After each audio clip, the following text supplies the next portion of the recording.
अजमेर में शुक्रवार को अजमेर दरगाह बनाम संकट मोचन महादेव मंदिर मामले में दरगाह कमेटी के प्रार्थना पत्र पर बहस हुई। अल्पसंख्यक विभाग, अल्पसंख्यक मामलात मंत्रालय और केंद्रीय पुरातत्व सर्वेक्षण विभाग का प्रार्थना पत्र खारिज। अगली सुनवाई 1 नवंबर को। अजमेर में दरगाह शिव मंदिर होने के दावे को लेकर शनिवार को सिविल कोर्ट में सुनवाई हुई। भारतीय पुरातत्व सर्वेक्षण विभाग एएसआई और केंद्रीय अल्पसंख्यक मामलात मंत्रालय की ओर से पेश किए गए प्रार्थना पत्र खारिज कर दिए गए। वहीं दरगाह कमेटी के प्रार्थना पत्र पर सुनवाई हुई। कोर्ट ने अगली तारीख 1 नवंबर की दी है। सुनवाई को लेकर कोर्ट परिसर में सिविल लाइन थाना पुलिस के साथ ही अतिरिक्त पुलिस जाब्ता भी तैनात रहा। बता दें कि 30 अगस्त को सुनवाई में बहस के दौरान भारतीय पुरातत्व सर्वेक्षण विभाग, आर्कियोलॉजिकल सर्वे ऑफ इंडिया और केंद्रीय अल्पसंख्यक मामलात मंत्रालय के वकीलों ने बताया था कि याचिकाकर्ता विष्णु गुप्ता की ओर से दावा करने में कानूनी प्रोसेस को नहीं अपनाया गया, इसलिए इसे खारिज किया जाना चाहिए। इस पर गुप्ता के वकील संदीप ने जवाब दिया कि यह जुडिक्शन का मामला है और प्रार्थना पत्र जरूरी नहीं है। इस पर कोर्ट ने दोनों के प्रार्थना पत्र खारिज कर दिए गए। वहीं दरगाह कमेटी के प्रार्थना पत्र पर सुनवाई जारी है। दरगाह कमेटी एवं केंद्रीय पुरातत्व मंत्रालय के विरुद्ध वाद पेश किया गया था। प्रकरण के अनुसार हिंदू सेना के राष्ट्रीय अध्यक्ष दिल्ली निवासी विष्णु गुप्ता ने ख्वाजा मोइनुद्दीन हसन चिश्ती की दरगाह परिसर में संकट मोचन शिव मंदिर की पूजा अर्चना करने में किसी प्रकार का व्यवधान नहीं डाले जाने के संबंध में दरगाह कमेटी एवं केंद्रीय पुरातत्व मंत्रालय के विरुद्ध वाद पेश किया था। गुप्ता के वाद पर दरगाह कमेटी एवं केंद्रीय मंत्रालय के वकीलों ने अलग अलग प्रार्थना पत्र कोर्ट में पेश कर बताया था कि वादी ने प्रकरण प्रस्तुत करने से पहले की विधि प्रक्रिया नहीं अपनाई है। आपको बता दें कि 1 नवंबर को दरगाह बनाम संकट मोचन महादेव मंदिर की सुनवाई होगी, जिसको लेकर 1 नवंबर हो गई अपडेट है ना, मजिस्ट्रेट ने आदेश जारी किए हैं। शनिवार को जिला सिविल न्यायालय में 1 नवंबर हो गई 7-10 पर बहस हुई, जिसमें माननीय न्यायालय ने इसे खारिज कर दिया। वहीं 7/11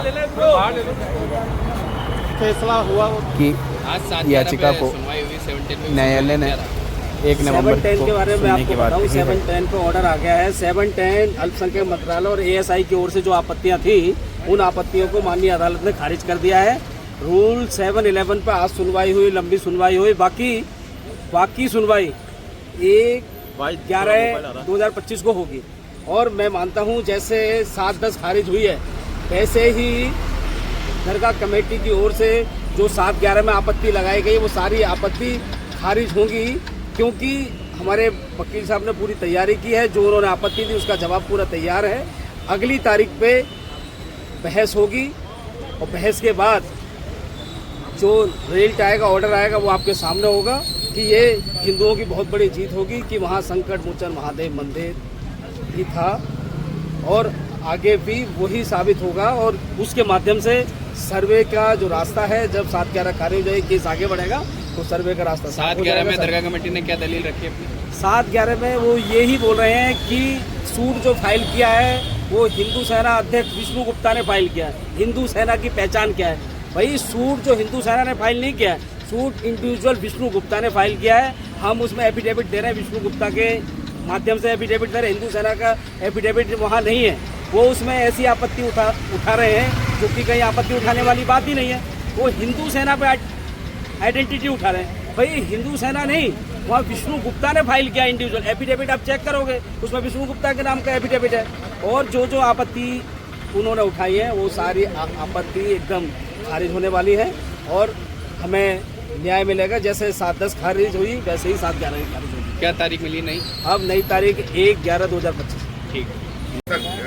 एक मामले से दरगाह वाला, बिल्कुल आज दरगाह जो विवाद नया उत्पन्न हुआ था, उसको लेकर जो विष्णु गुप्ता नाम के जो शख्स हैं, उनके द्वारा जो दावा पेश किया गया था, वो दावे में सुनवाई आज दोबारा निहित किया गया था माननीय न्यायालय के समक्ष। जैसे कि आपको मालूम, लास्ट डेट पे जो आर्ग्यूमेंट हुए थे, वो ऑर्डर 7 रूल 10 की एप्लीकेशन जो प्रतिवादीगण द्वारा प्रस्तुत की गई थी, उस पर आर्गूमेंट कंक्लूड होते हुए आज उस पर ऑर्डर भी रखा गया था। तो वो ऑर्डर 7 रूल 10 की एप्लीकेशन तो माननीय न्यायालय द्वारा खारिज कर दी गई है, और दूसरी जो एप्लीकेशन थी ऑर्डर 7 रूल 11 की, जो दरगाह कमेटी द्वारा प्रस्तुत की गई थी। ये कहते थे कि दावा चलने योग्य नहीं है और बार्ड बाय लॉ है, तो इसको वापस से लौटा दिया जाए। तो उसको लेकर के आज आर्गूमेंट शुरू हुए। दरगाह कमेटी के जो सीनियर एडवोकेट है जनाब माथुर साहब द्वारा बहुत मजबूती के साथ बहुत अच्छी तरीके से आर्गूमेंट किए गए माननीय न्यायालय के समक्ष, क्योंकि समय की थोड़ी कमी थी। तो माथुर साहब के आर्गूमेंट जो दरगाह कमेटी के एडवोकेट उनके कंप्लीट नहीं हुए हैं, अभी पार्टली हुए हैं उनके आर्गूमेंट। तो माननीय न्यायालय ने नेक्स्ट डेट दी है 1/11, और दोबारा उसमें अभी आर्गूमेंट दरगाह कमेटी जो अपने पूरे करेगी। उसके बाद में जाहिर सी बात है वादीगण द्वारा आर्गूमेंट होंगे, और उसके बाद में माननीय न्यायालय इसके ऊपर कोई आदेश पाएगा। ठीक। तो वो 7/10 का जो प्रार्थना पत्र होता है वो लगाया जाता है क्षेत्राधिकारी को चुनौती देते हुए, लेकिन उन्होंने उठाया था कि नोटिस नहीं दिए मिले 87-88 में, और इनको प्रिंट जो दावा है वो लौटाया जाए। माननीय न्यायालय ने आदेश सुना दिया कि इसमें दावा लौटाए जाने का कोई प्रावधान नहीं है, और उसको खारिज कर दिया गया, जो ASI और अल्पसंख्यक मंत्रालय ने पेश किया था। अब उन्हीं बातों की पुनरावृत्ति इस 7/11 में भी पहले दूसरे चरण में की गई है। तो उस पर तो उनके अधिवक्ता ने जो दरगाह कमेटी की तरफ से प्रस्तुत हुए, उन्होंने कह दिया हमें इस पर बहस नहीं करनी है, क्योंकि उस पर तो पहले ही माननीय न्यायालय का आदेश आ चुका है, तो पुनरावृत्ति का कोई कारण नहीं है। और एक ही साथ उसी बात को 7/10 में 11 में उठाकर न्यायालय का समय नष्ट करना है। बाकी उन्होंने एक जो बहुत बात कही और जो हमारे को अभी चुभने वाली है, वो ये कहा कि सद्भावना बिगाड़ने की कोई प्रयास किया जा रहा है। मेरे विचार से विष्णु गुप्ता जी ने, मेरे क्लाइंट ने सद्भावना बढ़ाने का कार्य किया है, और महात्मा गांधी की भावना से सूट दाखिल किया है। महात्मा गांधी जी का एक लेख बड़ा प्रसिद्ध हुआ, जो उन्होंने कहा था कि इस तरीके से जब एक संप्रदाय ने दूसरे संप्रदाय की भूमि पर कब्जा कर लिया, वे गुलामी के चिन्ह हैं, हमें आपस में सौहार्द बढ़ाने के लिए उसको स्वेच्छा से लौटा देना चाहिए। तो अगर हम दावा करते हैं कि उस पर्टिकुलर जो विवादित दरगाह क्षेत्र है उसके नीचे शिवलिंग है, तो उस मामले में उनको आपत्ति नहीं होनी चाहिए। दिखा दीजिए है कि नहीं है, क्यों हमें न्यायालय के पास आना पड़ रहा है। सद्भावना इससे समाज में बढ़ेगी, हम सद्भावना बिगाड़ने नहीं आए हैं।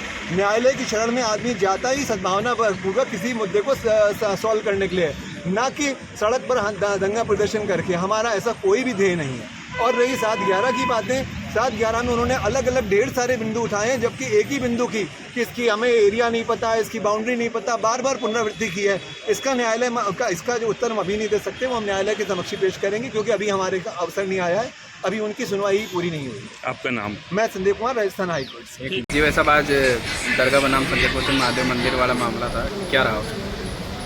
आज संकट मोचन महादेव मंदिर व दरगाह प्रकरण की सुनवाई थी।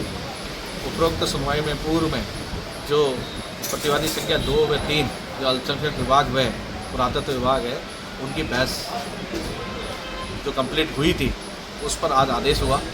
उपरोक्त जो 7/10 का दावे के अंदर जो लौटाने की बात कही गई थी प्रतिवादी संख्या 2 व 3 के द्वारा, उसे खारिज कर दिया गया, और खारिज में पूर्ण रूप से लिखा गया प्रार्थना पत्र जो है वादी के तर्क जो दिए गए थे उन्हें मंजूर करते हुए इसे खारिज किया जाता है, और उपरोक्त 7/10 का प्रार्थना पत्र खारिज कर दिया गया।